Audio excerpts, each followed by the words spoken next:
au peuple allemand. En fait, il expliquait tout à l'heure que l'Allemagne, c'est un pays chrétien, protestant, catholique. En même temps aussi, c'est un pays de culture, ce pays. Parce que quand on parle de, si par exemple quand on parle de génocide, en général, les expressions qui sont employées dans ces moments-là, parmi lesquelles il y a le mot barbarie. Donc, la barbarie fait souvent référence à tout ce qu'il y a de plus bas sur le plan humain. Comment un peuple de civilisation, un peuple de culture, comme l'Allemagne, comme le peuple allemand, même les Autrichiens, pour étendre les frontières, on parle quand même de pays de Wagner, de Bach. Des... Comment un tel peuple de civilisation a pu se laisser entraîner, je ne veux pas être péjoratif, mais dans les lubies d'un petit caporal de l'armée allemande de la Première Guerre mondiale pour en arriver jusqu'à perpétrer justement ce génocide parce que Hitler aurait pu apporter ses idées, effectivement, c'était peut être son droit, mais arriver à peut-être pas entraîner le peuple, mais à marquer cette indifférence de ce peuple par rapport à ce qui se tramait autour d'eux, au point que d'ailleurs, quand les Américains découvrent les camps, je parle de comment il s'appelle, général Eisenhower, la première chose qu'il fait, c'est d'aller appeler les habitants du voisinage des camps pour leur montrer. C'est pas possible. Je pose la question, professeur, comment en est-on arrivé là? Vous avez posé la meilleure question du monde et c'est tout le mystère, effectivement. Vous avez totalement raison. C'est-à-dire l'Allemagne, avant la Shoah, avant la Seconde Guerre mondiale, doit être considérée comme le pays qui, en quelque sorte, domine le domaine des sciences, le domaine scientifique. Je veux dire, à l'époque, la physique, la géographie, la politique, la chimie se pensent en allemand. Les grandes universités sont en Allemagne. La musique se pense en allemand. La philosophie se pense en allemand. Et les Juifs y contribuent beaucoup. Hein, on peut dire que les Juifs ne sont pas des banquiers. C'est les classes moyennes, il y a beaucoup d'intellectuels. Beaucoup de prix Nobel allemands, et 30% des prix Nobel allemands sont des gens d'origine juive.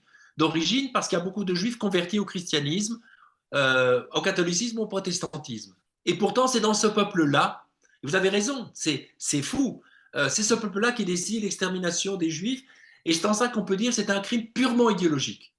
C'est un crime purement, c'est pas un crime économique, parce que si les Allemands avaient compris, ils auraient pu tirer parti de ces Juifs qui, n'oublieront pas, vont par la suite s'aimer aux États-Unis, et notamment vont contribuer, vous le savez, à la création de la bombe atomique. Hein, je veux dire, les Juifs sont des grands savants.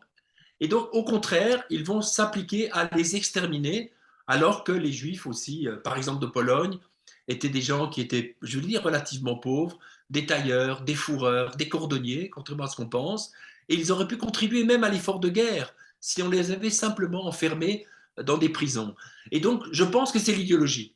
Et je pense que c'est l'idéologie qui surgit quand même à la fois de l'antijudaïsme et puis le racisme, c'est-à-dire l'antisémitisme biologique, à laquelle les Allemands, malheureusement, vont souscrire.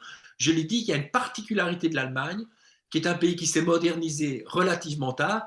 N'oublions pas que l'Allemagne ne s'est créée qu'en 1870.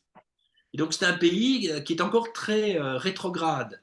C'est un pays très arriéré intellectuellement, dans une certaine mesure, en tout cas au niveau des structures sociales. Et donc, il n'a pas eu cette maturation de l'Angleterre, qui est une démocratie depuis des siècles, ou de la France, qui a eu sa révolution. Et donc, c'est un pays qui n'est pas encore moderne. On peut dire que l'Allemagne a été modernisée avec l'occupation américaine. L'Allemagne d'aujourd'hui n'est pas la même que l'Allemagne d'avant. La Constitution de 1949 est une constitution qui a été écrite par des juristes américains.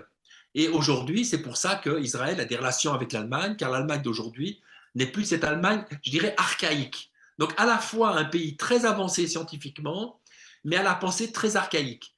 Il y avait malheureusement beaucoup de gens qui étaient, surtout au sein de l'Autriche, bon, qui étaient fortement imprégnés quand même de cet antijudaïsme chrétien qui faisait des Juifs les assassins du Christ. Malheureusement, ce mythe est terrible. Il est absurde, puisque Jésus était juif, nous sommes tous d'accord là-dessus. Hein, encore une fois, les apôtres étaient juifs, ils prêchent à Jérusalem, et donc voilà, il n'empêche pas moins qu'il y a toute une propagande qui va les désigner comme les responsables des malheurs du monde. Mais C'est la meilleure question qu'on peut poser. Merci. Professeur, moi j'ai une question. Tout à l'heure, Jacqueline a attiré mon attention lorsqu'elle dit elle ne se rend pas toujours au Yad Vashem.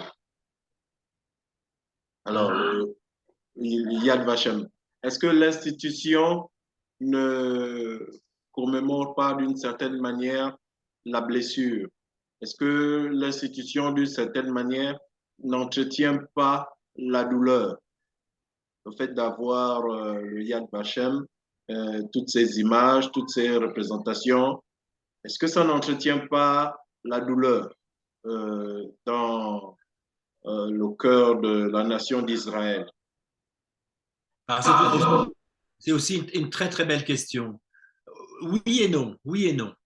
Mais ce qu'il faut savoir quand même, que le meilleur moyen de dépasser la douleur, c'est quand même de l'exprimer. Et c'est tout le rôle de la parole. C'est-à-dire que si vous êtes sujet d'un traumatisme, mieux vaut voir un psychologue ou un psychanalyste. Certainement pas de taire, si vous voulez. Et qu'est-ce qui fait que l'Allemagne ou l'Autriche ont guéri, en quelque sorte? C'est par rapport à la question précédente, c'est que l'Allemagne a fait un travail de mémoire et un travail d'histoire. Et donc Yad Vashem, c'est ça. Il ne faut pas oublier quand même que la Shoah, c'est un événement traumatique pour les Juifs. Il y avait en Europe 11 millions de Juifs en 1939, il en reste aujourd'hui 1 200 000. Donc les Juifs ont disparu à 90%. Je veux dire, mon père vient d'une communauté où il y avait 3 300 000 Juifs. 3 300 000 Juifs. Il en reste aujourd'hui en Pologne 16 000.